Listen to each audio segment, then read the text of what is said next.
Ну что, дорогие друзья, добрый день. Спасибо всем, что пришли. Хотя в зале холодно, но это в каком-то смысле будет перекликаться с темой сегодняшней нашей, с Витебском времен оккупации, с тем холодом и с той атмосферой, которая царила в городе в это время, несмотря на то, что, конечно, перед оккупацией был большой пожар, весь Витебск, почти весь Витебск сгорел. Сегодня мы поговорим о Витебске времен оккупации и затронем, конечно, тему фотографий Витебска этого времени. И сделаем мы это при помощи таймерографии. Я думаю, что многие из вас слышали это слово таймерография, она вообще-то сама по себе возникла недавно, и это слово состоит из двух слов: таймер, время, и графия, изображаю. То есть это способ совмещения двух фотографий, двух времен, при котором мы как бы ощущаем портрет времени, мы ощущаем то время, которое прошло, и испытываем определенные эмоции. Таймерография возникла в начале 2000-х годов, и перед вами сейчас изображение, которое одно из первых изображений в этом жанре. Это американский фотограф Сид Террас, который в 2004 году выпустил проект «Знай, где стоишь». Например, вот здесь мы видим крушение дирижабля «Гинденбург» в 1937 году. Гитлер в Париже, 1940 год. Открытие Второго фронта, 1944 год, Нормандия. Вы, наверное, понимаете всю как бы задумку этого жанра, когда мы видим старое и новое, совмещенное на одной фотографии. А здесь мы уже видим российского фотографа Сергея Ларенкова. Кстати, именно он изобрел этот термин таймерография. Он очень активно работает в этом жанре, но изображает в основном Ленинград, блокадный Ленинград. У этого автора очень много было выставок, были изданы фотоальбомы. Здесь мы тоже видим вот этот контраст старого снимка с блокадными жителями города и современные улицы Петербурга. Ну, в Европе тоже были фотографы, которые работали в этом жанре. Например, Джо Тейвис с проектом «Призраки войны». Давайте посмотрим сейчас, перед тем, как перейти именно к теме Витебска, видео, которое немножко настроит нас вот на лад. Витебск, июль, начало оккупации.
тоже решил сделать на материале Витебска сделать вот такой проект, который я назвал «Сквозь объектив проходит время».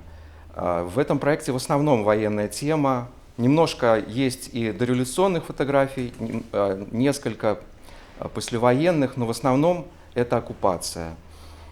И здесь я соединил изображение памятника Ленину, который был воздвигнут в 1930 году. Это один из первых памятников Ленину вообще в Советском Союзе. И в Белоруссии первый такой большой памятник. Он простоял недолго, как вы догадываетесь, и был разрушен в первые месяцы начала войны. Здесь мы видим площадь Свободы, бывшая Соборная площадь, здание иезуитского коллегиума, немножко виден Николаевский собор и афиша фильма «Танкер Дербент». Как вы думаете, когда он был выпущен в прокат? 23 июня, то есть буквально на следующий день после войны он должен был демонстрироваться в кинотеатрах Витебска. Кинотеатр 1 мая мы можем прочитать на этой афише. Тоже этот плакат провисел не очень долго. Переправа мирных жителей через Двину. Двинский мост был разрушен где-то 9 июля, где-то примерно, прогремели взрывы в городе, были разрушены мосты через Двину, и мирные жители переправлялись вброд.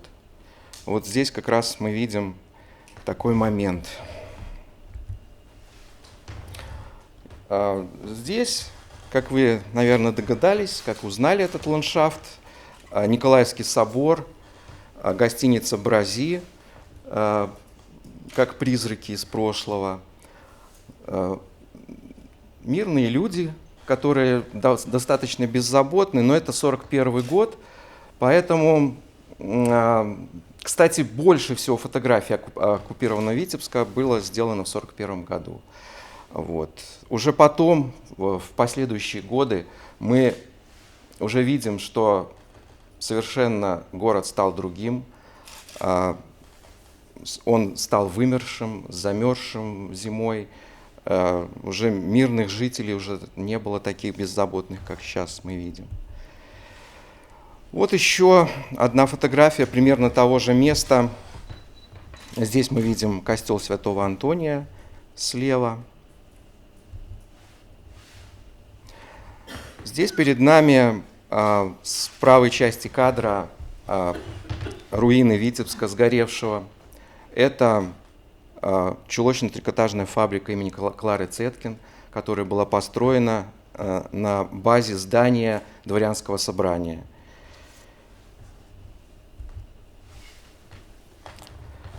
Храм Витебска, Петропавловская церковь, сгоревший храм, он находился на углу Комсомольской улицы и улицы Зиньковой. Потом, в 60-е годы, на месте этого храма был построен корпус Витебск-облавтотранса. И он сейчас стоит, трехэтажное здание из силикатного кирпича. Но когда-то там стояла вот такая вот изумительная церковь, которая была построена в стиле виленского барокко. И я считаю, что это где-то, наверное, первый ряд витебских храмов. Здесь перед нами временный деревянный свайный мост через Двину. Он построен как раз в том месте, где когда-то он и существовал в XIX веке и даже раньше. Но после того, когда построили Двинский мост, то эту переправу временную уже не строили горожане, и она как бы возродилась, можно сказать, уже во время оккупации в 1941 году, когда был разрушен Двинский, он же Кировский мост, то вот буквально в 1941 году она и существовала. И по тем фотографиям, где мы ее видим, можно определить, что это именно 1941 год. Немецкая бронетехника на берегу Двины. Еще хотел, конечно, сказать, что вот жанр таймерографии предполагает съемки современного ландшафта именно с того места, где когда-то была сделана первоначальная фотография старая. То есть здесь это вопрос принципиальный. Нужно найти именно идеально то место, где стоял вот старый фотограф. Здесь перед нами здание, которое тоже многие, наверное, узнали. Сейчас это театр «Лялька», детский театр. Когда-то здесь был Талмуд Тора, еврейское учебное заведение, потом был еврейский техникум, и здание это построено было в 1912 году. Немножко отличается от современного вида, потому что сейчас у этого здания фронтон, но это уже в 50-е годы здание было перестроено. И именно вот, по этой фотографии мы можем немножко как бы понять еще смысл терминографии заключается в том, что идет какая-то перекличка старого и нового. Здесь мы видим ребенка, который вот в коляске, да, значит, дети сегодняшнего дня и ребенок, который стоит вот там, вот видите, маленький, какая-то вот идет какая-то вот перекличка, и появляются какие-то вторые какие-то смыслы, которые не были заложены ни сейчас, ни в старой фотографии. Здесь улица Ленина, здание сгоревшее справа, это здание почты, почтамп. Сейчас там тоже почта находится. И даже восстановили вот этот вход с торца, когда-то он там тоже был. А изначально это здание было построено еще в XIX веке. И там была почтово-телеграфная контора. В 30-е годы здание было реконструировано, перестроено. Ну и практически в таком виде оно сохраняется и поныне. Здесь мы видим казнь советских подпольщиков возле здания ратуши. Там стояла виселица. На том месте сейчас находится памятный знак. А еще когда-то в XIX веке там была часовня, построенная в память 50-летия воссоединения униатов и православных. Это здание зеркальной фабрики, бывшее здание зеркальной фабрики, которое называли «Зеркалка», и оно известно уже нам сейчас не потому, что там выпускали зеркала, а потому, что там был трудовой лагерь, в котором содержались жители города в нечеловеческих условиях. Их могли просто случайных прохожих могли просто туда забрать. Они там жили в тяжелых, неимоверных условиях, проголодь, умирали. Их использовали для разбора завалов и, значит, различных работ городских. Это площадь Ленина, бывшая соборная площадь, немецкая техника, которая стоит на площади. Немецкий указатель, который стоял там же, на площади Свободы. Ну и Николаевский собор, такой вот призрак, выходит из прошлого.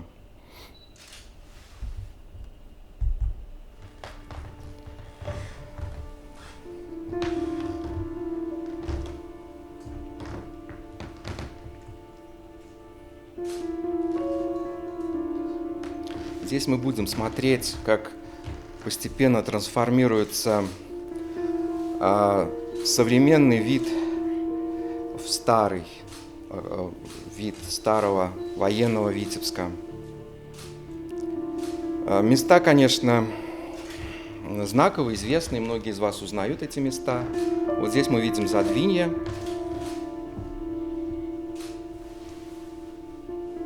Для того, чтобы снять современные кадры, конечно, пришлось учитывать и время года, и время дня, и освещение даже иной раз.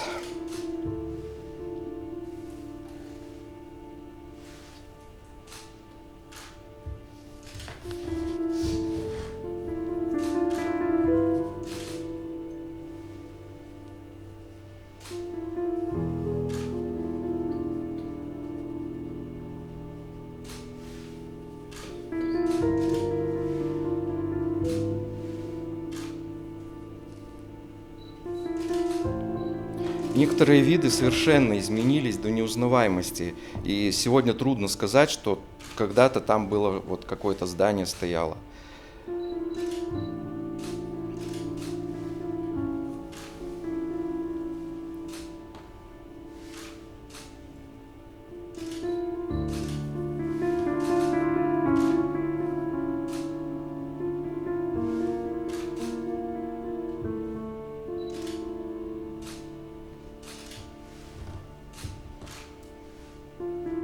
Таймерография в каком-то смысле это машина времени. Мы как бы сами переносимся в прошлое, либо мы прошлое переносим в наши дни.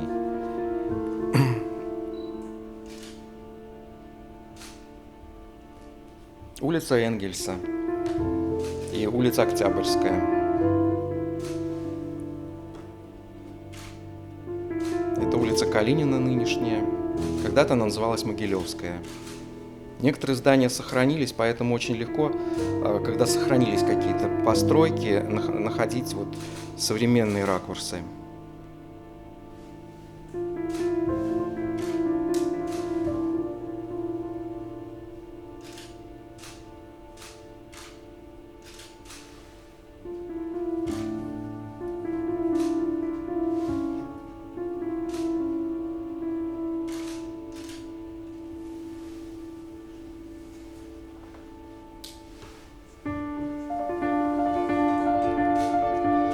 А это уже 1944 год, освобождение Витебска. За основу взяты фотографии, которые были сделаны советскими фотокорреспондентами.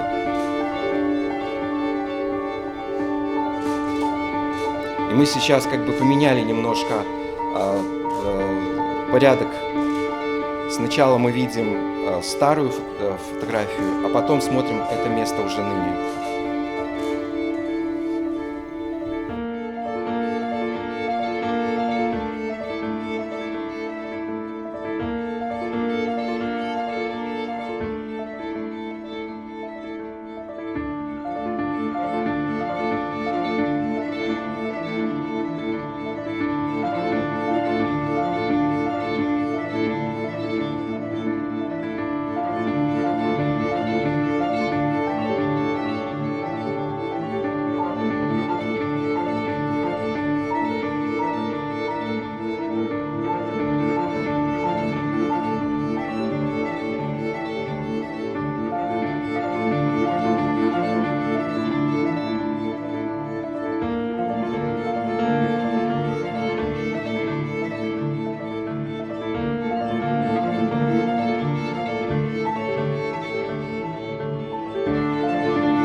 Ну вот мы как раз посмотрим уже по отдельности эти фотографии советских фотографов. Здесь побывали в Витебске вместе с советской армией Самарий Гурарий, такой фотограф известный, который снимал высшее руководство Советского Союза, Потсдамскую конференцию, но в конце жизни мигрировал в Америку.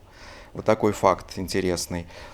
Значит, Шагин, Савин, Валикжанин, Вдовенко — это все фамилии вот этих вот фотографов, которые здесь снимали Витебск в 1944 году. Ну вот, видео видели некоторые из этих работ. Советская регулировщица на площади Свободы. Видим разрушенное, вот дом с мезонином, рядом разрушенное здание, которое было разрушено еще до освобождения Витебска, где находилась мастерская и где жил Юрий Пен, наш известный художник. Здесь анимированные будут изображения, будем смотреть, как оно меняется, переходит друг в друга. Все узнали, да, вот это здание, дирекция фестивалей витебских, «Славянский базар». Вот как-то оно выглядело изначально, можем даже посмотреть архитектурные детали, как выглядит сейчас. Вот обрамление окон, фронтон. Изначально, конечно, здание было немножко не таким, как сейчас. Все это следы реконструкции и ремонта 50-х годов. Здание художественного музея, а когда-то это был окружной суд до революции.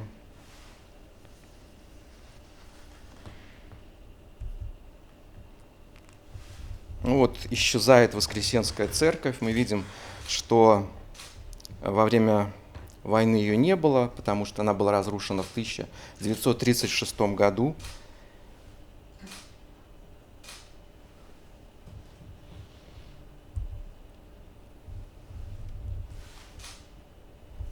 Ну, вот появляется костел Святого Антония,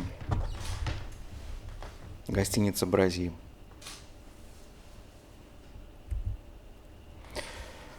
Площадь Свободы, и мы видим здания, которые были разрушены в 1984 году, и советские военнопленные, которые шли как раз вот по площади, направлялись, возможно, в 5-й полк. Там был лагерь советских военнопленных. Ну вот мост, нынешний мост Блохина, когда-то там был мост, построенный до войны еще, он назывался Новый мост. Вот так вот трансформируются эти ландшафты.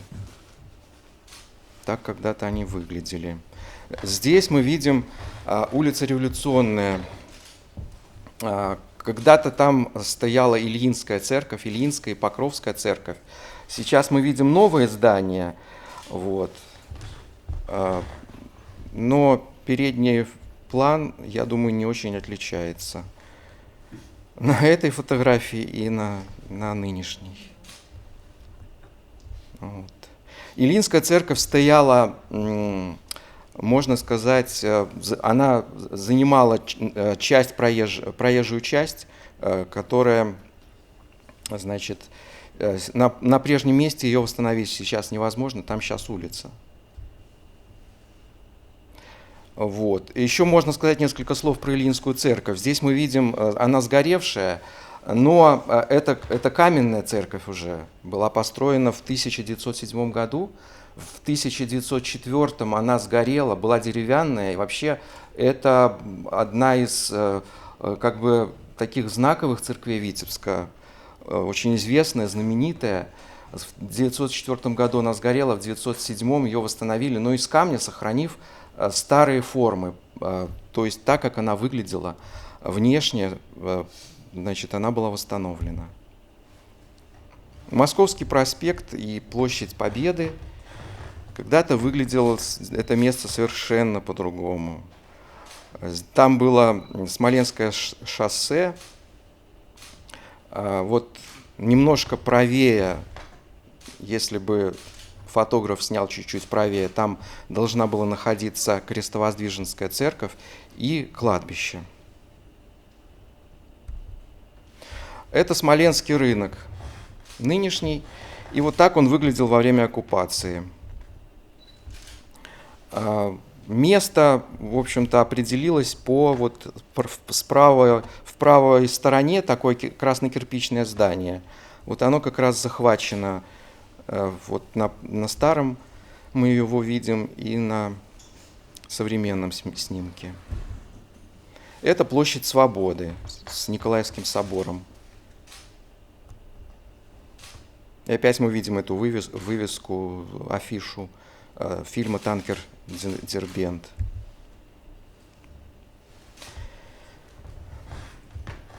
Здесь практически все, что когда-то находилось, значит, не сохранилось. Единственный ориентир – это купола Покровской церкви, которые вдали виднеются. Здание фарного костела, за которой стоит Благовещенская церковь, здание Государственного банка, Воскресенская Заручевская церковь – все это было разрушено. Сейчас мы видим, это школа 10-я и Спасская церковь, которая стояла рядом со школой.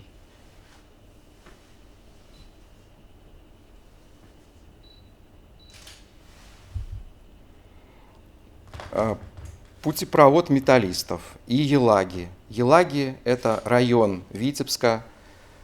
Там были Елагские улицы, Большая Елагская, ныне улица Некрасова. Частный сектор, который весь выгорел во время войны, даже в первые дни войны, можно сказать. Ну, здесь мы видим здание архива на улице Калинина, бывшей Могилевской.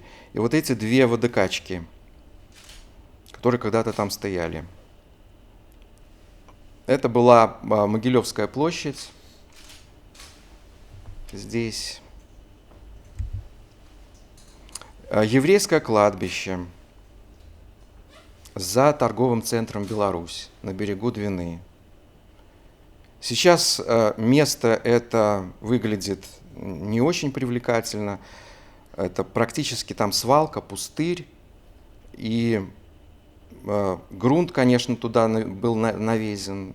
Подняли уровень грунта. Вот как раз-таки та Петропавловская церковь, которую мы уже видели. Это улица Комсомольская, улица Зиньковой. И вот то здание Витебск облавтотранса, которое было построено на месте церкви. Улица Ленина, бывшая Гоголевская. И справа мы видим здание Мариинской гимназии, которое было разрушено уже после войны.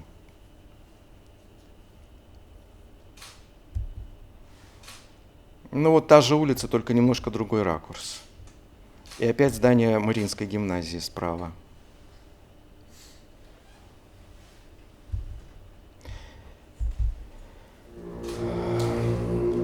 Это фильм тоже о первых днях войны. Должен сказать, что сейчас мы видим больницу, но она находилась в Минске. Это Минская больница. Но, глядя на это, можно немножко почувствовать страх и растерянность людей.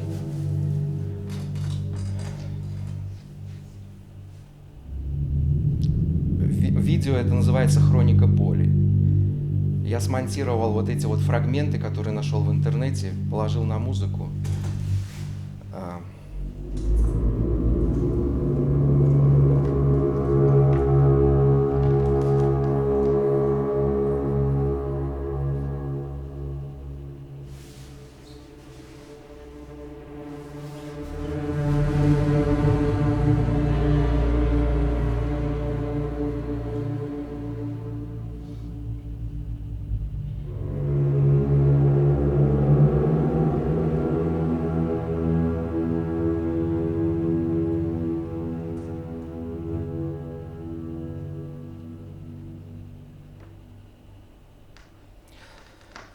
Здесь мы видим лагерь военнопленных.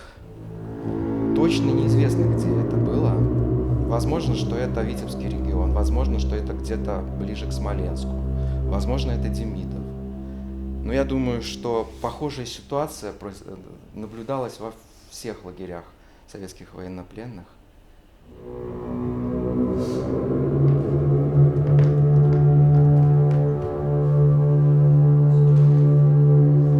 Глядя на это, конечно, очень тяжело смотреть, зная, что эти все люди обречены практически. Валенок у бабки одна нога, а у дедушки второй валенок. Обращайте внимание на детали.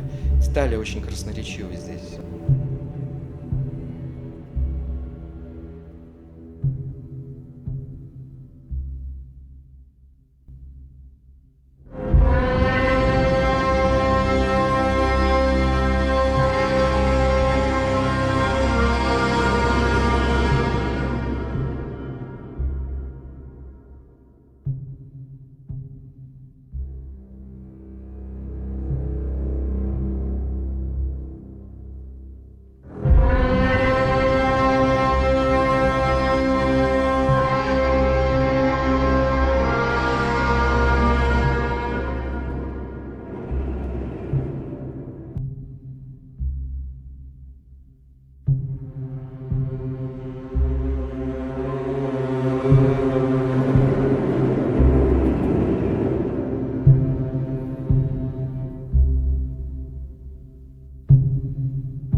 Ну, а сейчас немножко посмотрим фотографии. Я подобрал фотографии, в основном новые, которые еще как бы только-только недавно появились на аукционах.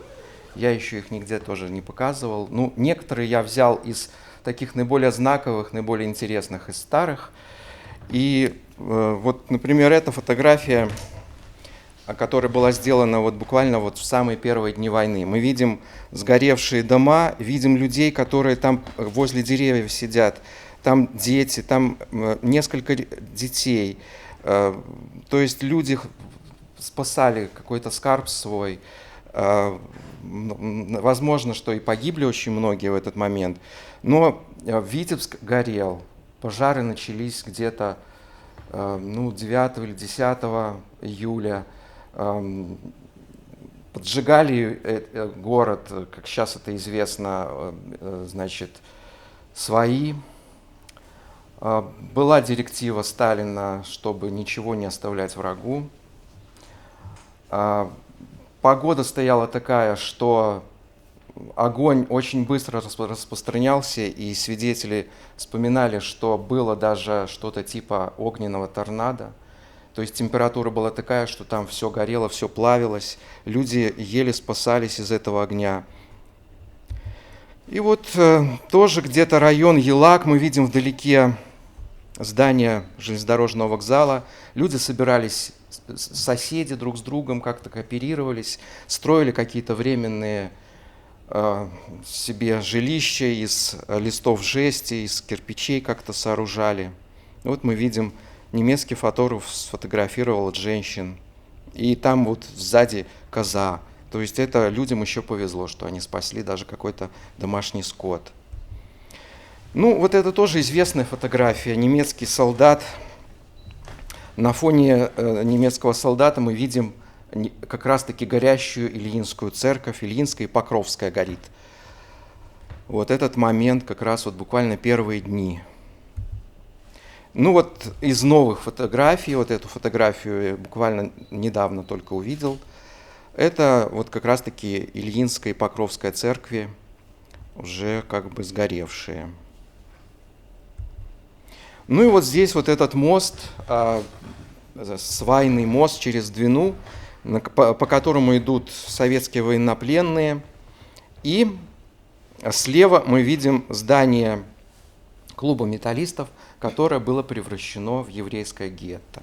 Это тоже трагическая страница витебской истории. Дальше мы посмотрим несколько фотографий. Погибло, значит, около 20 тысяч евреев. Существовало оно в течение 1941 года, к декабрю, значит, были люди все уничтожены. Ну вот фотография, она буквально недавно продавалась на интернет-аукционе, кто-то купил, цены где-то в пределах 100 евро были, где-то, может, больше даже 100 евро. Кто купил, не знаю, но, конечно, жалко, что вот такие вот раритеты не покупаются музеями нашими. Мы видим вот здесь вот как раз-таки на заднем плане руины Богоявленской церкви. Это вот как раз-таки где еврейское гетто находилось. Вот опять тоже наши соотечественники, наши жители нашего города, которые, мы уже сейчас это знаем, они все погибли. А здесь мы как раз-таки видим вот фотографии, которые тоже известны хорошо. Это лагерь 5-й полк, фотографии известные уже. Тоже погибло очень много людей. Там что-то около 80 тысяч, по-моему, там погибло народу. Вот. Они там умирали от болезни, от голода. Вот несколько фотографий я хочу показать. Это, конечно, черные, страшные страницы истории нашего города. Ну вот тоже из новых фотографий, которые недавно на аукционах были, это как бы вот дети беспризорные, оборванные, голодные. И мы видим гражданское население, которое выпрашивает что-то у немцев, он им там что-то отрезает, может кусок хлеба, может быть кусок мыла. Вот тоже известная фотография. Здесь мы видим бывшую вокзальную улицу, и здание, которое перед нами, это бывшая гимназия Варвариной. Женщина едет и везет гроб, хоронит кого-то из своих близких. И тоже одна из новых фотографий – это Городокское шоссе, нынешняя улица Ленинградская.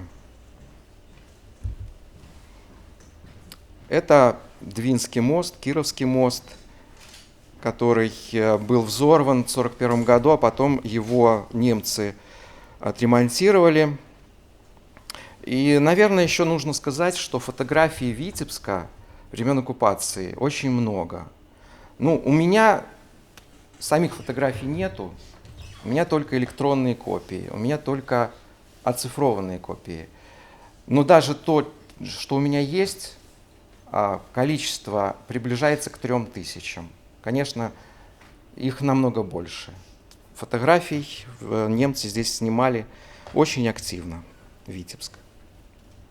Все, конечно, не покажешь, но вот из таких незнакомых, неизвестных. Костел Святого Антония. Здесь мы видим нынешняя улица Комсомольская и здание Петропавловской церкви со стороны апсиды. Вот с заднего, значит, фасада снято. Покровская церковь. Фотография старая, уже известная, но тут, конечно, нужно сказать несколько слов, потому что немцы открывали церкви в оккупированных городах. Это у них была такая политика, они то, что коммунисты закрыли, они открывали. И в Витебске работала вот Покровская церковь, действовала, ну и в Марковом монастыре, Казанская церковь была открыта тоже во время оккупации. Мы видим, сколько народу пришло на службу. Ну, я должен сказать, что, видимо, больше церквей-то открыть и нельзя было, потому что после революции и до начала войны, за это время, практически все церкви были настолько перестроены, там интерьеры не сохранились, многие храмы были перестроены под какие-то современные нужды. Например, Богоявленская церковь, там тоже что-то строилось, там был убран купол, были убраны башни. Воскресенская Заручевская церковь, которая вот возле музея училища стояла, там пробили окна, тоже были убраны башни, была уничтожена главка на куполе. То есть там практически ничего живого уже не оставалось внутри. Сохранилась фотография Петропавловской церкви, там внутри это просто мерзость запустения. Видимо, только вот в Покровской церкви что-то было, что как бы можно было как-то приспособить для служб. Ну и вот еще одна фотография, цветная на этот раз. Дело в том, что сохранилось несколько цветных фотографий Витебска. Но это, конечно, Витебску повезло, потому что цветной Витебск времен оккупации, это, в общем-то, особая краска, да, вот, чтобы понять, что в городе происходило, как это все выглядело в цвете, потому что, Витебск-то он цветной, на него смотрели жители так, как мы сейчас смотрим, как для нас все цветное, также особую ценность представляют эти работы. Должен сказать, что вот Смоленску повезло больше, там фотографий цветных намного больше. Ну и вот сейчас видео посмотрим именно цветного Витебска, который немцы снимали. Эти кадры появились недавно. Я их тоже произвольно смонтировал и озвучил музыку.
конце мы видели людей с желтыми нашивками. Это гетто. Ну, возможно, что это и не Витебское гетто, но в Витебской области их было много. Вот. Но для эмоциональной какой-то нагрузки, ну, я вот решил вставить сюда. Как бы человек, который смотрит, он не на немцев смотрел, он на нас смотрел. Это мы его взгляд сейчас. Ну и последний, как бы такой вот несколько фотографий я покажу, уже снятые советскими фотокорреспондентами. Это уже освобожденный Витебск, это Витебск 1944 года, это июнь-июль, 26 июня был он освобожден.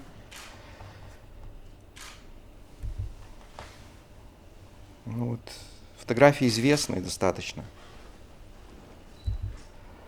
Регулировщица на площади Свободы и разрушенная Замковая улица, вот это здание на Замковой улице.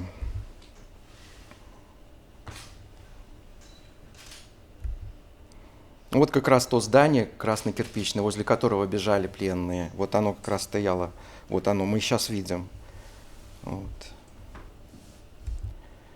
Разрушенный Двинский мост и справа, значит, руины вот, здания Дворянского собрания или фабрики Клары Цеткин. Мирные люди встречают освободителей. Как известно, их осталось очень мало. Ну, цифра в 118 человек известна, конечно, но их, конечно, было побольше, потому что очень многие люди прятались во врагах за городом, потому что город очень сильно, значит, бомбили.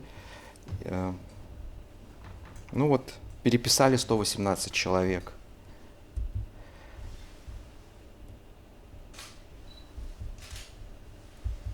Ну, вот последняя фотография, поскольку, значит, Победа, сегодня День Победы. Хочу поздравить вас всех с праздником. На такой вот позитивной ноте хотелось бы закончить, потому что все заканчивается победой. Даже самые трудные времена, самые тяжелые времена, какие бы они ни были, и когда бы они ни были, они все равно закончатся победой. Поэтому с победой вас!